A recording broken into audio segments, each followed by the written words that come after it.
주장자 화유령하니 기운하우라. 직등영묘 번수하고 서초 정의로다. 주장자가 용이 되어 구름을 일으키고 비를 내리게 하니 신묘한 싹을 번성케 하고 상스러운 풀은 더욱 빛나도다. 광동성 소주 땅 운문산에서 법석을 펴고 있던 문헌선사는 어느 날 주장자를 들고서 대중에게 보이며 말했습니다. 3세의 부처님은 모두 이 주장자 끝에 있도다. 다른 날 법상에 오르시더니 주장자로 한 획을 긋고는 또 이렇게 외치는 것이었습니다. 시방 세계와 근곤의 땅덩이를 산산조각 내리라. 운문선사는 주장자 한 개로 무진 법문을 쏟아냈습니다. 그러던 어느 날 주장자를 들고서 대중에게 보이면서 물었습니다. 주장자가 용이 되어 근곤을 삼켰거늘 산하대지는 어디에 생겼단 말인가. 하지만 대중들은 무견히 듣고만 있을 뿐 누구 하나 감히 입을 열지 못했습니다. 뒷날 장로 자각 종색 선사가 이 말을 전해 듣고서는 한마디 덧붙였습니다. 주장자는 다만 나무일 뿐이다. 용으로 변한 적도 없고 근곤을 삼킨 적도 없다. 그렇기 때문에 산하대지가 뚜렷이 남아있는 것이다. 선종이 종문을 개창한 이래 결제를 마치고 해제를 맞이한 성가의 운수납자들은 바람을 온몸으로 맞으며 풀을 헤치면서 지팡이를 주장자 삼아 한 걸음 한 걸음 옮기면서 제방의 선지식을 찾아다녔습니다. 가는 회상마다 어김없이 법상에는 수많은 명한 종사들의 주장자 법문은 절대로 빠지지 않았습니다. 그것은 예나 지금이나 바뀌지 않고 전해오는 가풍이기도 합니다. 덕산 성감선사에게 주장자는 방이 되었으며 또 이산중 저산중 할 것 없이 주장자는 천변만화한 모습으로 바뀌었습니다. 그리하여 때로는 납자들 경책하기도 하고 때로는 납자들 눈을 열어주기도 했습니다. 또 운문선사와 종색선사처럼 서로의 안목을 내보이는 법거량의 수단이 되기도 했습니다.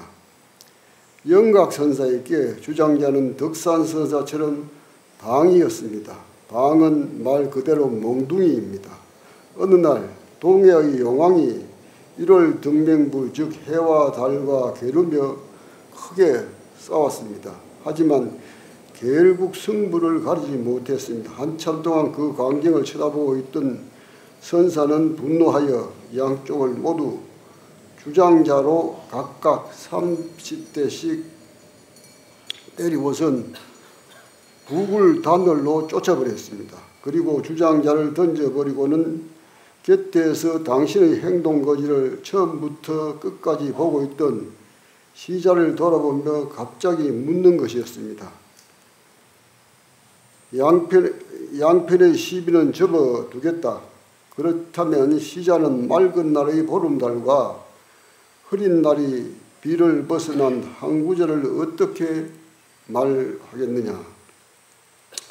옳고 그름을 밝히려고 한 것이 문제가 아니라 시자에게 옳고 그름이라는 상대적 차별심에서 벗어난 즉 시비에서 자유로운 한마디를 듣고자 하여 때리지 않아도 될 용왕과 1월 등병부에게 몽둥이 30방씩 도합 60방망이를 휘둘렀던 것입니다.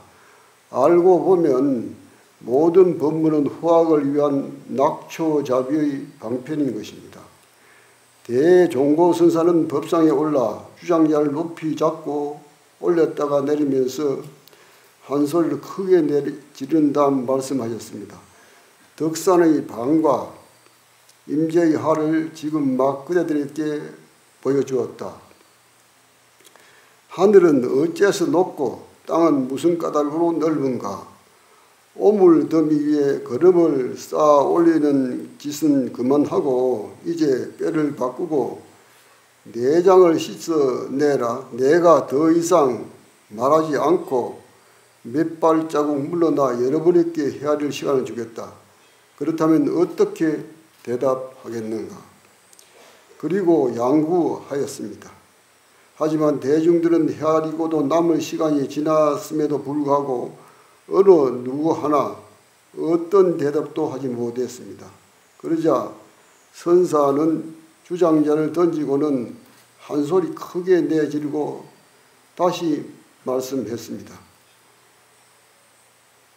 홍분이 성단 정녀이나 무전난작 호화랑이라 분가루만 있으면 예쁜 여인으로 화장하기는 쉽지만 돈이 없으면 훌륭한 사내가 되기 어렵다. 이 개성은 온물 더미에 거름을 올려넣거나 덧붙여 봐야 그것이라는 뜻입니다. 이런 중생짓거리는 이제 그만하라는 구중입니다. 뼈를 바꾸고 오장육부까지 제대로 완전히 씻어내야만 비로소 안목이 달라질 수 있다는 말씀입니다. 개교 사량으로 헤아려서 하는 언어가 아니라 중생의 눈에서 부처의 눈으로 확연히 바뀌면서 내놓는 언어를 요구한 것입니다. 천동 한걸 선사는 주장자 법문을 남겼습니다.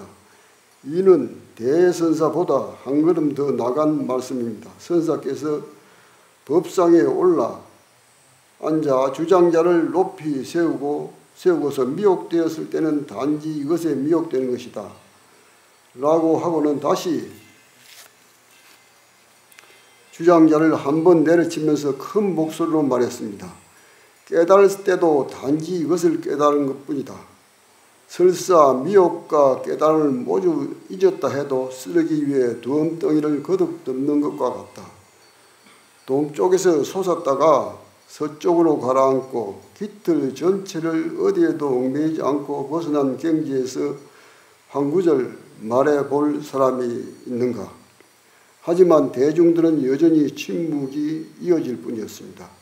만약 말하지 못한다면 내가 스스로 말할 것이다. 그러고 난 뒤에 주장자를 집어 던지면서 말했습니다. 수행을 마치고 30년 뒤에 보자. 이 말은 30년 뒤에도 한마디 못할 것이라는 꾸중이라 하겠습니다.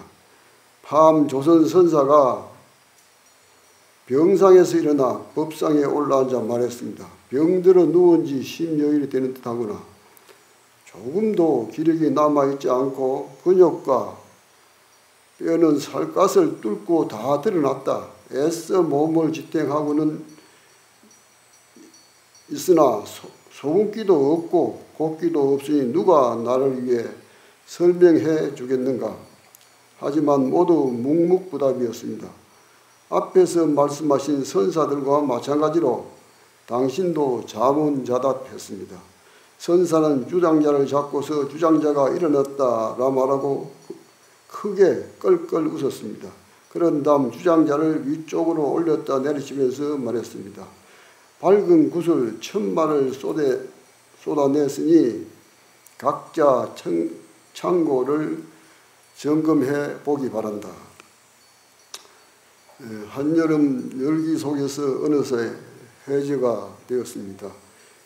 해제 때는 선방 스님들께서 선원에 남아서 정진하거나 또 산문 밖을 나가 선지신이나 도반을 찾고 처소를 가려 자유스러운 가운데 또 더욱 열심히 정진해야겠습니다. 우리가 잘못하면 가치 없는 일에 시간을 낭비하고 허송 세월할 수가 있습니다. 재불조사가 옛날에는 모두 우리와 같은 범부였습니다. 그도 이미 장부요, 나도 또한 장부이니 공부를 하지 않을지언정 할 수 없는 것이 아닙니다.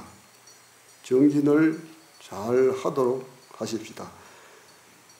사성 육범 이 불이극이나 명한 납승 유호위칙이니라. 성행과 범부는 부처로서 극칙을 삼지만 명한 납승은 깨달음으로서 법칙을 삼느니라.